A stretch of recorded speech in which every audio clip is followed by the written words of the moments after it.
Welcome back to The Score. As the saying goes, basketball never stops. So after our 3X national teams successfully won the gold medals in both the men's and women's division, our men's 5-on-5 basketball team is now set to take the court at the Mall of Asia Arena tomorrow at 8:15, going up against Singapore. The men's basketball team will aim to continue its winning streak in men's basketball after not coming up short in a gold for 28 years. So joining us tonight on The Score, we have our analysts, Jett, Manuel, and gold medal winning 3X head coach and ABS-CBN Sports, basketball, volleyball, football, lahat na analyst, Coach Ronnie Magsanoc. Good evening, gentlemen. Good evening. Hi. Okay, hello, Coach. How are you na, Coach? Hi, love. We've been here the whole day. Congratulate muna natin si Coach Ronnie for winning the gold medal in the 3X. Thank you. Thank you. Ba't parang hindi ka masaya, Coach? Hindi. Napagod lang. Ay, mo yatang nanalo ka ng gold medal. Huwag kayo manalo si Mariosep. Tuwan-tuwa sobra. Congratulations to Coach Ronnie and of course the rest of the guys. Moto to Chris Newsome, CJ Perez, and Jason Perkins. Yes. Okay. Tapos na 3X, 5-on-5 na. Here we go, 5-on-5. Now, Lau, you have a question for Jett about crucial players. No? So, Jett, you mentioned that there are 3 players to watch out for, or 3 players that you wanted to key in on here in the SEA Games. You started with the Kraken, Junmar Fajardo. Why did you pick him? Well, Junmar is, he's Junmar Fajardo. I mean, the way he's been carrying himself the past few international tournaments, the way he's been playing, of course, everybody's, I think he's one of the players that he has a lot of fans in the Philippines really looks up to the way he's been performing, especially internationally. And we expect the same thing. And coming into the SEA Games, we're probably one of the biggest teams coming into the tournament, and it's because of Junmar and of course Greg. But we expect a lot of big things from our multi-talented, multi-titled PBA MVP. So the way he's going to be performing is a big anchor for the Philippines this tournament. Coach Ronnie, we've seen Junmar sa PBA. We've seen Junmar sa FIBA playing against Asian teams, European teams. Pero to SEA Games to. So many would expect that Junmar would have a huge advantage pagdating sa SEA Games. Probably yes and no, but you also have to understand that the opposition is also tough. I think we had a glimpse on what the ABL players have done in the last few years. They've narrowed the gap between what we have and what they used to have. Did you also feel and see this at 3X? Matagal na. Yan. In fact, they are ahead of us. And looking at this, and looking what ABL has been able to do for our Southeast Asian neighbors, ang laki ng pagbabago playing with 3 imports and so on and so forth. So, Junmar will really have the advantage, but the gap has been shortened.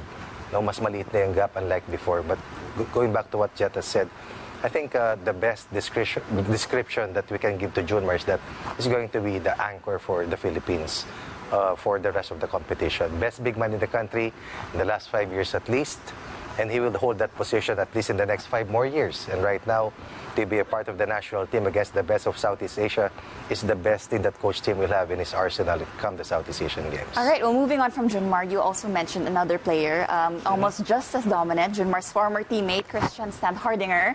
What can you say about him? Well, I would just want to go back to how he performed last 2017.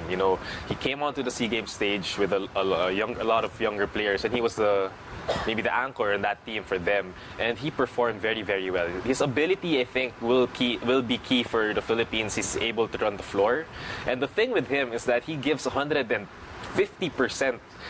of effort every time he goes up and plays basketball. So that in itself is a big, it's an asset for Team Philippines coming into this game, because you have a lot of pros and experienced guys. Well, this guy, he's gonna play 40 minutes non-stop basketball, and it's gonna be a luxury for and alongside a lot of bigger players with Junmar and Greg. So this is gonna be interesting to see in how he plays with these guys, and that's what I expect from him, really, the effort.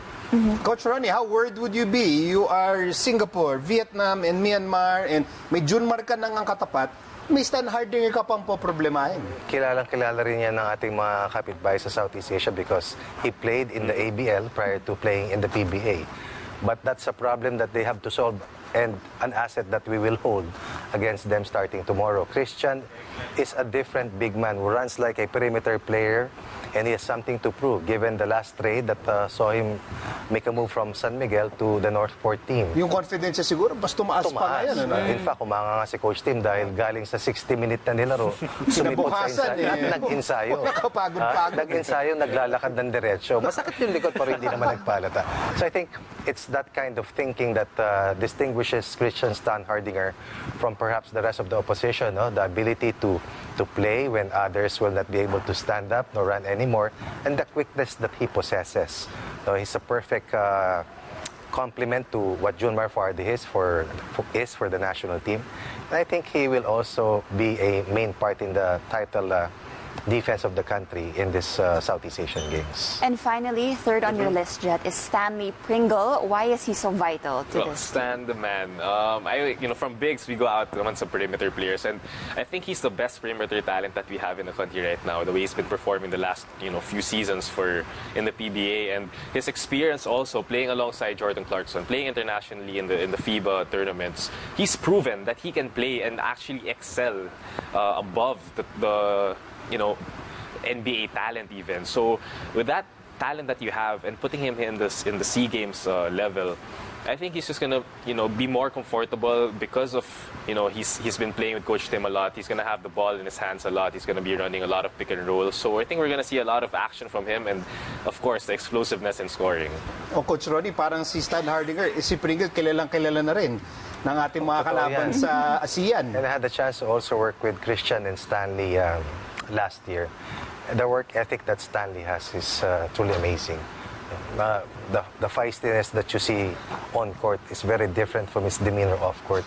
Very calm, extremely composed, and very disciplined. And that is what he brings to the table.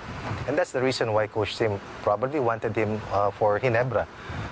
The kind of game that he possesses as a breakdown player, as a big time, as a clutch player, a big shot player. And I think he is playing at a time that he is at his peak.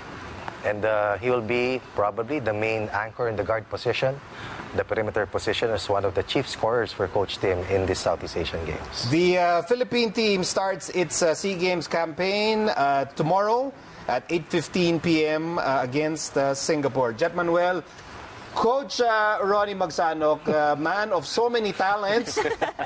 Sige, nagko-cover pa to ng football ngayon. Thank you, Coach Ronnie, for dropping by dito sa The Score. Thank you, gentlemen. Thank you. Next up on The Score, the Philippine Arnis team surpassed its initial goal of 12 gold medals. They won 20 gold medals in the SEA Games. We'll talk about that when The Score returns. Filipino,